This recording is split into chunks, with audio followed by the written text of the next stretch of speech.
존경하는 국민 여러분, 저는 대통령 선거 과정에서 제왕적 권력의 상징인 청와대를 국민께 돌려드리겠다고 약속했습니다.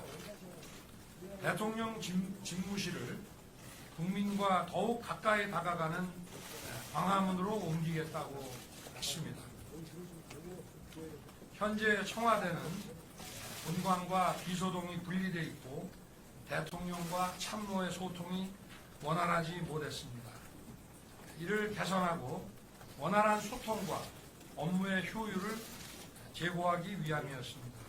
특히 청와대 공간의 폐쇄성을 벗어나 늘 국민과 소통하면서 국민의 뜻을 제대로 받들고자 약속드린 것입니다.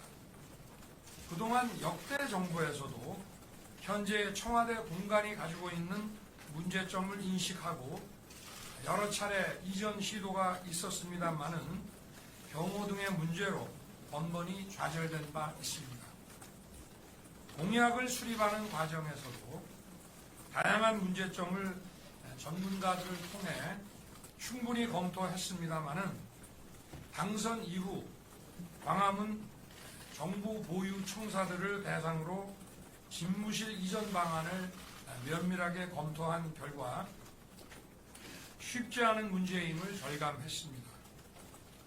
기존 기관의 이전 문제는 차치하고라도 최소한의 경호 조치에 수반되는 광화문 인근 시민들의 불편이 매우 심각한 것으로 파악되었습니다. 그리고 청와대 일부 시설의 사용 역시 불가피해서 청와대를 시민들께 완전히 돌려드리는 것은 어렵다고 판단되었습니다. 반면 용산 국방부와 합참구역은 국가안보지휘시설 등이 잘 구비되어 있고 청와대를 시민들께 완벽하게 돌려드릴 수 있을 뿐 아니라 경호 조치에 수반되는 시민의 불편도 거의 없습니다. 용산 지역은 이미 군사시설 보고를 전제로 개발이 진행되어 왔으며 대통령 집무실이 이전하더라도 추가적인 규제는 없습니다.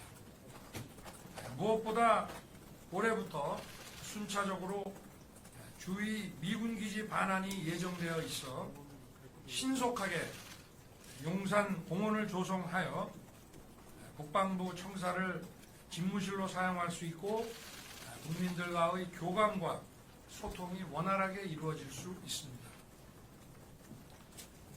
국방부가 합참청사로 이전해서 함께 쓰게 될 경우 이전에 있어 다소의 어려움은 있지만 충분히 가능하다고 판단됩니다. 합참청사는 전시작 정권 행사를 고려해서 한미 연합사와 함께 건물을 사용하도록 건립되었습니다. 연합사가 평택으로 이전하여 공간에 여유가 있기 때문에 국방부가 합참청사로 이전해서 함께 사용하는데 큰 어려움은 없다고 판단됩니다.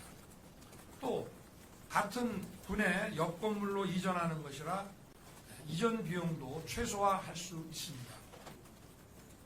특히 합참청사는 연합사와의 협조를 고려하여 용산 지역에 자리를 잡았습니다마는 연합사가 평택으로 이전함에 따라 전쟁 지휘 본부가 있는 남태령 지역으로 이동하는 것이 바람직하다고 생각합니다. 이렇게 되면 합참은 평시와 전시가 일원화된 작전 지휘 체계 유지가 가능하며 합참 근무자와 장병들도 보다 쾌적하고 안정적인 근무 여건이 보장될 것입니다. 용산 대통령 집무실 주변에 수십만 평 상당의 국민 공원 공간을 조속히 조성하여 임기 중 국민과의 소통을 더욱 강화하겠습니다. 국민 여러분, 임기 시작이 50일 남은 시점에서 대통령 집무실 이전을 너무 서두르는 게 아닌가 하는 우려도 알고 있습니다.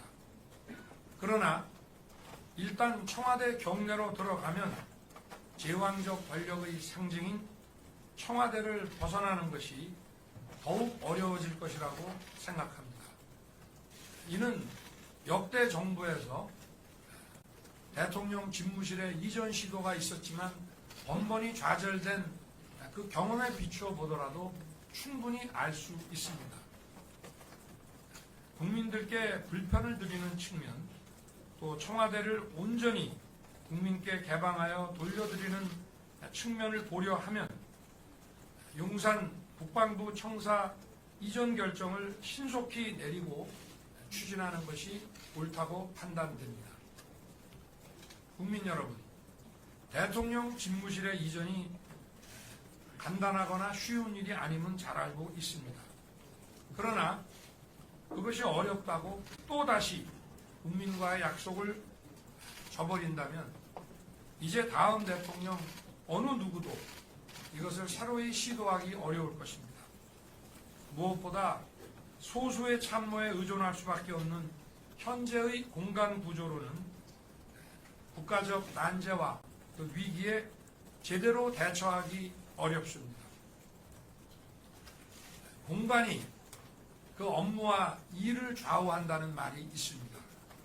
국민의 뜻을 제대로 받들고 국민을 위해서 일하는 것이 대통령의 권위보다 더욱 중요합니다. 어려운 일이지만 국가의 미래를 위해 내린 결단입니다. 단순한 공간의 이동이 아니라 국민을 제대로 섬기고 제대로 일하기 위한 각오와 국민과의 약속을 실천하고자 하는 저의 의지를 국민 여러분께서 헤아려 주실 것을 부탁드립니다. 청와대는 임기 시작인 5월 10일에 개방하여 국민께 돌려드리겠습니다. 본관, 영빈관을 비롯하여 최고의 정원이라 불리는 녹지원과 상춘제를 모두 국민들의 품으로 돌려드리겠습니다. 이렇게 되면 경복궁 지하철역에서 경복궁을 거쳐 청와대를 거쳐 북악산으로의 등반로 역시 개방되는 것입니다. 국민 여러분, 물리적 공간의 문제보다 더 중요한 것은 소통의 의지라는 점을 잘 알고 있습니다. 용산 대통령 집무실의 1층에 프레스센터를 설치해서 수시로 언론과 소통하는 대통령이 되겠습니다. 대통령실의 업무 개선 방안도 마련하겠습니다. 부처 위에 군림하면서 권력을 독점하는 기존의 모습에서 탈피해서 민관합동위원회를 설치하고 민간의 역동적인 전문가들의 아이디어가 국가 핵심 아젠다에 반영되도록 하는 방안도 구체화해 나가겠습니다. 다시 한번 국민 여러분의 이해를 구합니다. 집무실 이전 문제와 아울러 국가 안보와 국민이 먹고 사는 민생, 코로나 위기 극복 역시 빈틈없이 챙기겠습니다. 감사합니다.